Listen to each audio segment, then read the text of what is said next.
How to Win Friends and Influence People by Dale Carnegie. First, I should start by thanking the person who recommended this video, Dr. Shabin Amajid 9860. Hope I pronounced that right. This book is a classic written in 1936, and it became one of the best-selling books in American history. It's basically a business book of how to interact with people, but the principles that it talks about in here are universal, and for a lot of religious people, scriptural. The main idea: do unto others as you would have them do unto you. See the world from their perspective. That's basically the central point. But here's a list of the outline of the things that he talks about in the book, which all center around that main idea: see the world from another person's perspective.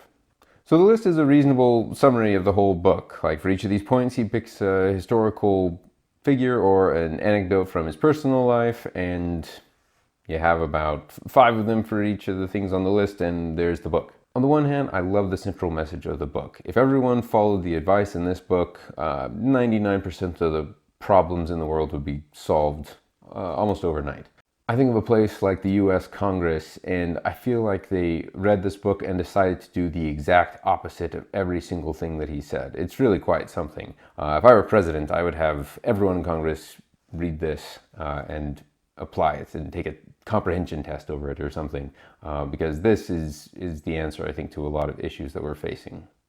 He brings up a lot of good points in the book, that happiness is a mindset, and there are lots of good things and bad things around you, and you can choose to find the good things. I rave about Marcus Aurelius a lot in Meditations, in the fact that you have these things are within the power of your control, and there's a lot of echoes of that stoicism in this book here. So I really appreciated that. The principles in this book are universal, and yet the references that he uses are very to the time. It's funny to think that that when the author was born, Lincoln had only been dead for something like 20 years, somewhere around there.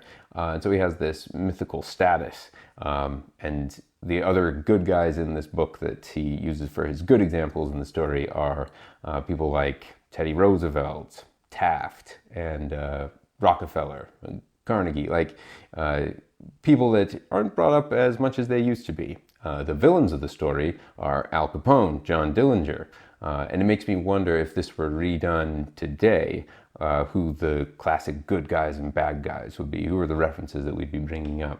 Speaking of things being dated, he talks about delivering telegrams, writing things down on pieces of paper, and all these other things that you would just use your phone for, use social media for. And so if someone does this book updated, they really should have a chapter on social media. I think that would be fascinating to see the modern day applications of all these things that he's talking about. I'm sure someone's done it somewhere out there.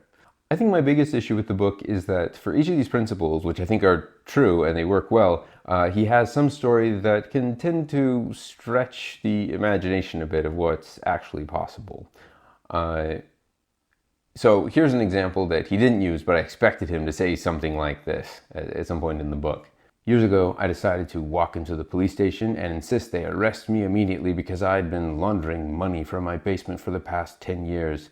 I quickly apologized and told them how much I appreciated the police officers and how they put their lives on the line and how I betrayed the law and how important the law was.